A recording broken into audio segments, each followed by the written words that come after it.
নমস্কার, আমার আসামিনী ব্লগে আপনাদের সবাইকে অনেক অনেক স্বাগত। দুদিন ধরে ব্লগ দিতে পারিনি। এখন বাজে রাত্রি দেখুন 9:30টার কাছাকাছি। আমি মাত্র দোকান থেকে আসলাম, আর এই যে আরেকজন বিরিয়ানি নিয়ে এসছে। এখন বিরিয়ানি নিয়ে খেতে বসছে। আর মা খাবে, ছেলে দেখবে। অবস্থাটা দেখুন দুটোর।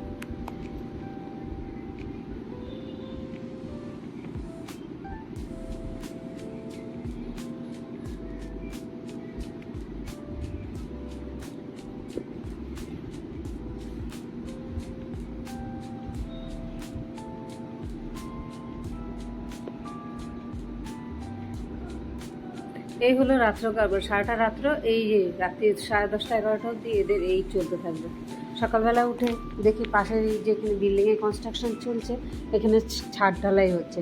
ভোর 5টা 5:30টার থেকে এদের আওয়াজ, মেশিনের আওয়াজ, সেই উপায় না পেয়ে উঠে বিছনার থেকে নামতে বাধ্য হয়ে গেলাম 5:45টায়।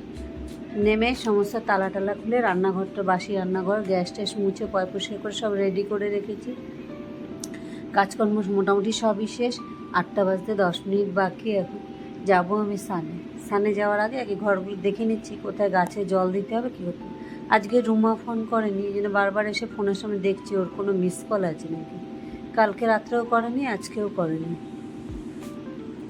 একটা দিন ফোন না আসলে তখন মাথার মধ্যে সমস্ত নেগেটিভ চিন্তাভাবনাগুলো হয়। সেই জন্য বলি যে দিনে সকালবেলা একবার, বিকেলবেলা একবার ফোন করে দিস।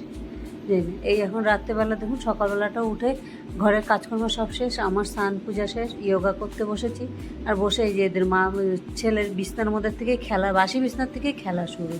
এখন নিজের এগুলো করবো না, দেখবো। আর যে বসেছি এসে বারবার এসে আমার পায়ের মধ্যে না ধাক্কা দেবে, আছড়াবে, এগুলো করবে, যেটা আমি পছন্দ করি না। যোগা টোগা করে নিয়ে আসলাম রান্নাঘরে টুকটাক কিছু কাজকর্ম আছে। রান্নার জলখাবার এগুলো সমস্ত তো বানানো হয়েই গেছে। এখন নিজেরও তো তারপরে এগুলো দেওয়া ধোয়া, রান্নাঘরের বাসনপত্র ধোয়া মাজা, অনেক আনুষঙ্গিক কাজকর্ম প্রচুর থাকে। তাই সেগুলো করার জন্য আসলাম। দুধ এক প্যাকেট ছিল, দুধটার মধ্যে একটু সিমাই দিয়ে বসিয়ে দিলাম, যা দুধটাও খাওয়া হয়ে যাবে, নষ্ট হবে না। সিমাই অল্প একটু ছিল, এটাও কাজে লেগে গেল। এইভাবে দুধটা বসিয়ে দিলাম। যেহেতু রান্না, আরেকদিকে চা বসিয়ে দিয়েছি। একটা এলাচ ভেঙে এর মধ্যে দিয়ে দিলাম। তা একদিকে চা হচ্ছে, একদিকে সিমাইটা হচ্ছে। এটা হয়ে গেলে সকালে জল খাবারটা এখন দিয়ে দেবো। উমা তো টিফিন খেয়ে যাবে, আবার টিফিন নিয়ে। আর সকালে এখন আমি যেহেতু পুরোপুরি এখন সব শেষ, এখন আমি জল খাবারটা খেয়ে বেরিয়ে পড়বো টিউশনের জন্য। চেষ্টা করি 10টার ভিতরে বেরিয়ে যেতে, তাহলে মোটামুটি 11:30 12টার মধ্যে এসে দোকানটা খুলতে পারবো। বেরিয়ে পড়লাম টিউশনে। এখন বাজে 10টা 5। যেতে লাগবে 5 থেকে 7 মিনিট রিক্সা। আজকের মতো ব্লগটাকেও শেষ করছি।